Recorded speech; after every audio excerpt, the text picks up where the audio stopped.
ஒண்ணும் இல்ல, blue star தலை வந்த அதிருண்டா, ப்ளூ ஸ்டார் எதிரிக்கு உதருண்டா. 1 2 3 4 ப்ளூ ஸ்டார் தலை வந்த அதிருண்டா, எதிரிக்கு உதருண்டா, சரவெடி தொடருண்டா. வேற யாரு நாங்க தாண்டா ப்ளூ ஸ்டார், வெங்கலும் செதருண்டா, தடைகளும் தகருண்டா, மலைகளும் நகருண்டா.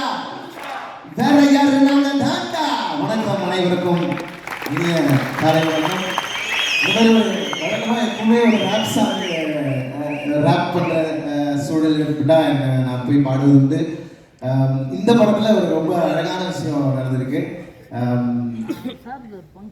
ரயிலை தள்ளும் மேகமே, பருவம் தந்த காயமே, உயிரை கிள்ளும் காதல் பூதமே, ஏன் அவளை தேடி போகிறேன், கவலை தீயில் வேகிறேன், கனவை தேடி காணலாகிறேன்.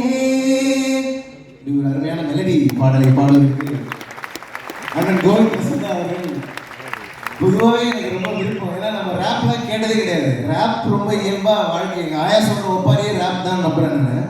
ஆனால் மெலடி பாடல்கள்னாலே அது ரொம்ப ரொமான்டிசைஸ் பண்ணி அந்த மெலடி பாடல்கள் நம்மளால பாட முடியாது. அதனால ஒரு தயக்கம் எப்பவுமே இருந்துகிட்டே இருக்கும். ஆனால் இந்த படத்தில் ஒரு ஃபுல் லென்த்தான ஒரு மெலடி பாடலை பாட வாய்ப்பு தந்து இசையமைப்பாளர் கோவிந்த் வசந்தா அவர்களுக்கும், அதே மாதிரி ஜெயனனோட இந்த ப்ளூ ஸ்டார் படத்தில் பயணம் செய்த அனுபவம் வந்து ரொம்ப முக்கியமானது எனக்கு. ஏன்னா அரக்கோணம், நானும் அரக்கோணத்தை சார்ந்தவன். அரக்கோணம் மண் என்பதே ஒரு அம்பேத்கரிய மண். அரக்கோணம் என்பது அம்பேத்கரிய பூமி தான். எங்கே திரும்பினாலும் அம்பேத்கர் சிலைகளை பார்க்கணும். அதாவது அரக்கோணத்துலேருந்து ஒருத்தன் படித்து வரான்னு சொன்னால் அவன் நெகட்டிவாக போகிறது வாய்ப்பு இல்லை. ஏன்னா சுற்றி சுற்றி நீ பார்க்குற இன்ஸ்பிரேஷன் வந்து உலகின் தலை சிறந்த அறிஞர் வந்து உன்னை சுற்றி எப்போதுமே இருந்துக்கிட்டே இருப்பார். ஸோ அந்த வகையில் ரொம்ப பேஷனேட்டான ஒரு அம்பேத்கரேட் ஃபில்ம் மேக்கராக அரக்கோணத்திலிருந்து கிடைத்திருக்கிற ஜெயக்குமார் அண்ணனோடு இந்த திரைப்படத்தில் நான் பணியாற்றிருக்கிறேன் அப்படிங்கிறது எனக்கு ரொம்ப முக்கியம் நினைக்கிறேன்.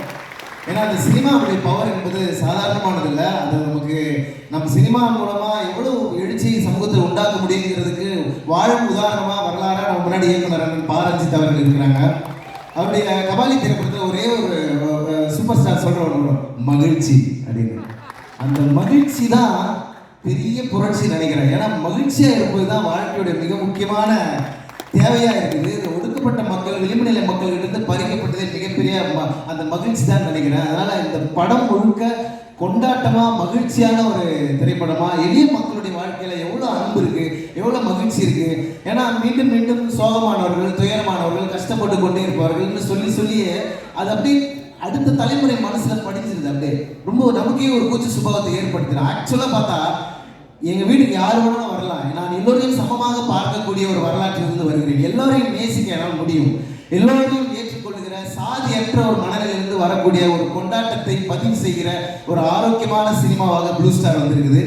கண்டிப்பாக அந்த ப்ளூ ஸ்டார் திரைப்படம் மிகப்பெரிய வெற்றி அடைய வேண்டும். ஏனென்றால் இந்த சமூகத்தை உண்மையாக நேசிக்கக்கூடிய கலைஞர்கள், இந்த சமூகத்தின் மீது தீராத காதல் கொண்டு எல்லாம், அதாவது சாதி என்பது ஒரு நோய் அப்படின்னா அந்த நோயை தீர்க்கிற மாமருந்தாக இன்றைக்கு திரைப்படங்கள் வாயிலாக மக்களுக்கு நிறைய கருத்துக்கள் போய் சேருது. அப்படிப்பட்ட ஒரு ஆரோக்கியமான சினிமா திரைச்சூழலாக நீலம் ப்ரொடக்ஷன்ஸ், லெமன் லீஃப் கிரியேஷன்ஸ் தயாரிப்பில் வெளிவரும் இந்த ப்ளூ ஸ்டார் திரைப்படத்தில் குறிப்பாக உமாதேவி அக்காவோட மிகப்பெரிய ரசிகன் நான். அவங்களோட இந்த படத்தில் வேலை செய்யும் போது எனக்கு ரொம்ப அவங்கள பார்த்து நான் வியக்கிறேன். அவங்களுடைய தமிழ் ஆளுமை, அவர்களுடைய அசர்ஷன், அவங்கள ஒவ்வொரு பாடலையும் அவங்க வைக்கிற கருத்து ரொம்ப நுட்பமாக அவங்க மொழியை கையாளுவதை பார்க்கும்போது எனக்கு ரொம்ப இன்ஸ்பிரேஷனாக இருக்குது. அவர்களோட ஒரு பாடலாசிரியராக அந்த வரிசையில் நானும் இருக்கிறேன் என்பது எனக்கு பெரும் மகிழ்ச்சி. இந்த திரைப்படத்தில் வாய்ப்பளித்த அனைவருக்கும் என்னுடைய நன்றியை தெரிவித்துக் கொள்கிறேன். ஜெயனை பற்றி சொல்லணும்னா அவர் ஒரு பயணி. அவர் இன்னும் நிறைய பயணங்கள் செய்ய போகிறார். இந்த சமூகத்தை எல்லோரையும் அன்போடு நேசிக்கக்கூடிய ஒரு அருமையான மனிதர். எனக்கு ரொம்ப பிடிச்ச அண்ணன்களில் இயக்குனர் ரஞ்சித் அண்ணன், அப்புறம் ஜெயனும் ரொம்ப முக்கியமான அண்ணன்கள் எனக்கு. ஏன்னா இந்த கருத்தியலில் சும்மா சினிமாவில் இருக்கிறோன்னா நம்ம சினிமாவில் பாடல்கள் போகிறோம், வாய்ப்பு கொடுக்குறோம், கொஞ்ச நேரம் பாடல் வாய்ப்பு முடிச்சுட்டு பேசுவோம், உற்சாகப்படுத்துறது மட்டும் இல்லாமல் நம்ம ஏன் இதை பண்ணுறோம் அப்படிங்கிற ஒரு நோக்கம் தெளிவாக இருக்கக்கூடிய ஒரு அண்ணன் வந்து ஜெயக்குமார் அண்ணன். அவர் ஏன் இதை பண்ணுறாருங்கிறது அவருக்கு தெரியும். இந்த சமூகத்தில் அது என்ன மாதிரியான விளைவுகளை ஏற்படுத்தும், அது அடுத்த தலைமுறையை தலை நிமிர்த்தும் அப்படிங்கிறது எந்த விதமான சந்தேகமும் இல்லை. ஜெயக்குமார் அண்ணன் நிச்சயம் ஜெயிப்பார். ப்ளூ ஸ்டார் திரைப்படத்தில் உள்ள அத்தனை பேருக்கும் என்னுடைய மனமார்ந்த வாழ்த்துக்களை தெரிவித்து நன்றி தெரிவித்து